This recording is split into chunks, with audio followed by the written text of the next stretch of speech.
What you gonna do? What you gonna do? What you gonna do? What you gonna do? This is just for us now. This is the Chow Poison Snake pole form. This form delivers thrusting strikes mainly along the centre line of the body to the throat and to the solar plexus. There are also sideways strikes to the ankles and to the temple. Footwork of this form moves decisively backward and forward, evading your opponent's weapons and adjusting distance with your opponent to allow you to deliver strikes. The form also includes slicing, smashing movements downward, removing your opponent's weapons and all limbs out of the way to allow you to deliver strikes along the centre line. This form also includes thrusting strikes along 45-degree angles, allowing you to displace your opponent's weapon and deliver strikes to their body, also to engage with multiple opponents should it become necessary. Other four parts of the form include backward slicing blocks, thrusts to the ankles and crushing downward strikes to the small bones of the feet,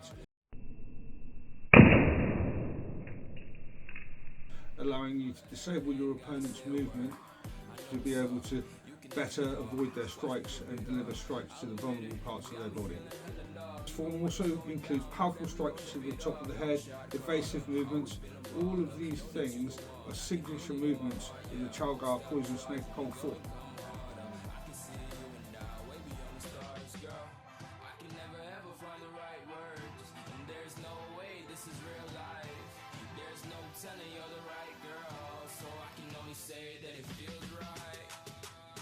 You grasp the pole firmly with your rear hand whilst holding the front hand in a loose collar to allow the pole to slide backward and forward to achieve velocity with the pole. So when striking, the rear hand controls the power, the front hand slides controlling the direction to allow the tip of the pole to achieve great speed and great impactive force. So when you strike, you have a lot of power at the end of your pole.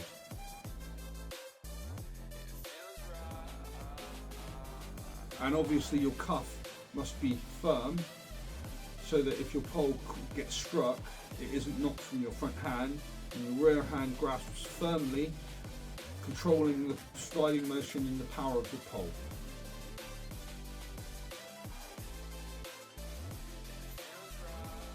So, the movements in this form can easily be used in a self-defense setting.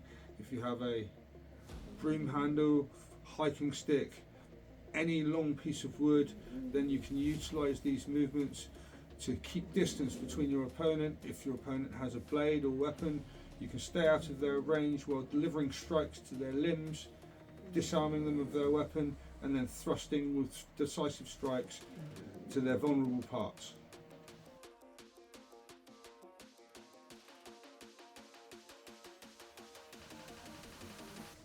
I particularly like this form for use in strength training and endurance training manner by maintaining each of the strikes as a stress position for 10 seconds, running through the form and focusing on your spinal alignment, hips and grip strength as you thrust, maintaining your posture for 10 seconds, maintaining each of the strikes to the ankle for 10 seconds, strikes to the head for 10 seconds, maintaining the single leg position while striking on top of the head 10 seconds and running through the whole form.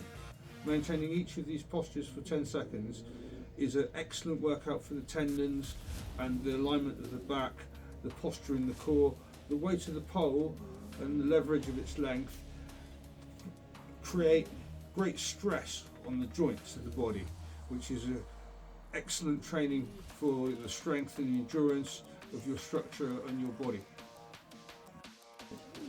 So I like to use this pole form for training my tendons and the strength of my structure through my spine, hips, legs and my core by maintaining each of the positions that's used as a strike. So the thrusts, the strikes to the ankle, I will maintain them all for 10 seconds and go through the whole form and use these postures to strengthen my tendons, my structure and use it as an endurance exercise to strengthen the tendons and structures of my body.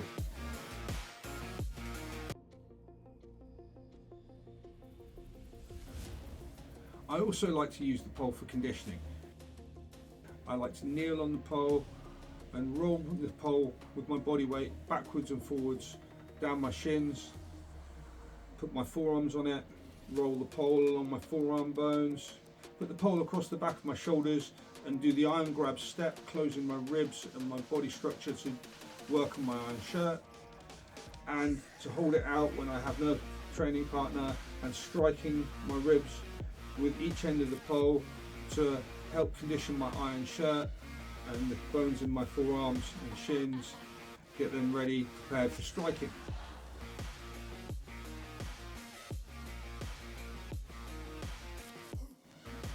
The pole can also be used for accuracy training. The length of the pole magnifies any inaccuracies in your arm. So as you strike, if you're maybe a few millimeters out on your strike, as it travels down the 7-foot length of the pole, it becomes several inches out and you will miss your target.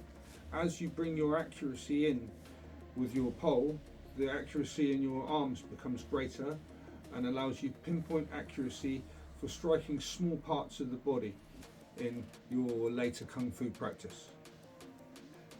This is particularly useful as you continue your Chow training, as Chow has extensive nerve point striking in its repertoire, and your accuracy is of paramount importance when striking small points on the body.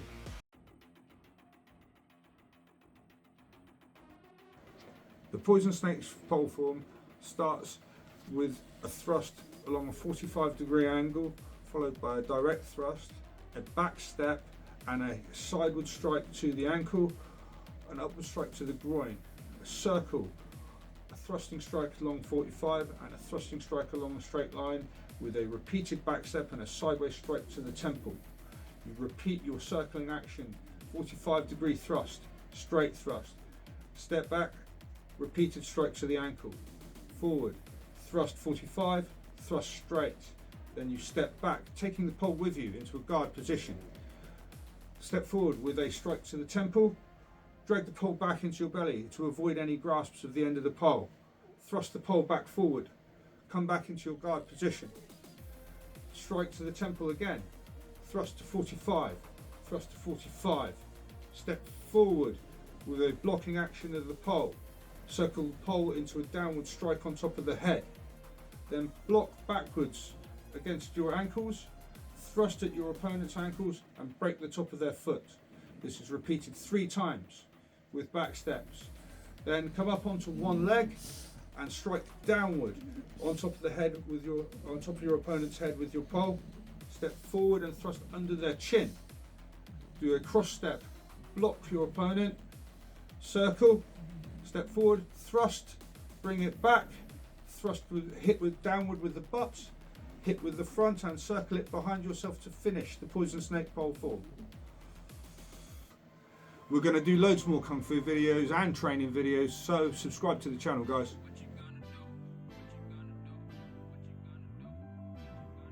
This is the Chow Tong Long poison snake pole form.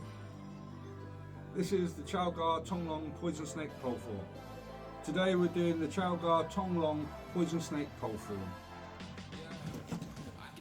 This is the Chow Tong Long poison snake pole form. So welcome to the channel. Today we're doing the Chow Tong Long poison snake pole form. Isn't that a fucking mouthful? Hi guys, welcome to the channel. This is the Chow Tong Long poison snake pole form. This is the Chow Tong Long poison snake pole form. Slightly less American. I'm not from Nebraska. This is the Chow Tong Long poison snake pole form. This is the Chow Tong Long poison snake pole form. Don't sound like the pole form, it's really depressing at the end.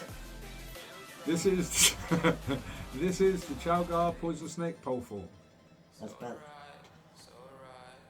Hi there, this is the Chow poison snake pole form. You're better with the brass knuckle. Would you like to tell me about how you like to hold your pole, sir? I'll see you in the next video. subscribe for more content. More forms, weapons training and physical development coming in forthcoming videos. Like the video, subscribe to the channel for more kung fu. How's that, grab you? Tell me what you want to see, man. Fucking interact with shit. Give me a comment. Do something. Do something, man. Do something. We're going to do loads more kung fu videos and training videos, so subscribe to the channel, guys. And girls. Sorry, bitches. No. Again.